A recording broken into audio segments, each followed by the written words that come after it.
Hello everyone, I've got a question for you. Who would like to see what you would get if you crossed anime with famed director and by all accounts batshit crazy Quentin Tarantino? No, I'm not talking about that, I'm talking about this. Hello, I'm Vacant from MangaRaiders.com and this is What's That Anime? Today I'll be looking at Black Lagoon, a seinen action series that was kicked out of the door by Madhouse in the spring of 2006. It originally began life as a manga written and illustrated by Rei Hiroi in 2002. Since then it has gone on to have 2 series and a 5-part OVA, all of which have been dubbed and released in the West. And the series has gone on to be a big hit with its no-hold-barred action, punctuated by lots of drinking and swearing. And more drinking. And more swearing. The show follows Rokuro Okajima, commonly referred to as Rock, but rather than being the people's champion, he is just a normal, everyday Japanese salaryman. He's lost in the shuffle of his own life and doesn't really have any direction. That is until he has a run-in with the Lagoon Trading Company while on a job for his shady employers. After getting kidnapped by them, he ends up quitting his old life and starting anew in Roppongi, the last place you would want to take a holiday to. There, he joins Dutch, a charismatic and cool-headed leader, Benny, the Jewish computer whiz who ran away from home after some naughty business with the FBI, and finally, her. This is Revy, and she is the most foul-mouthed, deadliest woman you could ever hope not to meet. Oh, and she could probably drink you and your mom under the table.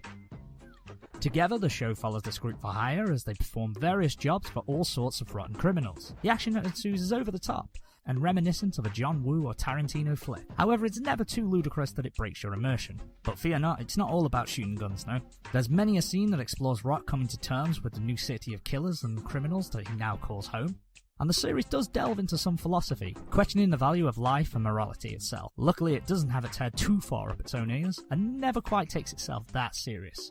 As far as the plot's concerned, there is a loose structure and framework to what is happening, but the show is never too heavily story-driven. Typically, it deals with mini-arcs that take about 2 to 3 episodes. It begins and ends a story in that time frame before moving on to the next one. This allows you to take it in at a few episodes at a time, giving you a good drop-off point before you get a chance to jump back in. The visuals are impressive and vibrant, and it's genuinely a joy to watch. The same goes for the audio, with the soundtrack and opening and endings being very fitting for the show itself. I personally watched the dub version, and I found the cast to give really good renditions of their roles. So if you are wary of dubs, this is definitely one to try. If not though, don't worry, the original Japanese voice cast did a fine job too. The show is divided into 2 12-episode seasons, with Second Barrage being the tagline of Season 2. At 24 episodes, it's not too overwhelming, while at the same time giving you something to get your teeth stuck into. A word of warning, however, if you don't enjoy copious amounts of blood, alcohol, bullets, and the use of the word f*** in all of its glorious variations, then this may not be the show for you. However, if those things appeal to you,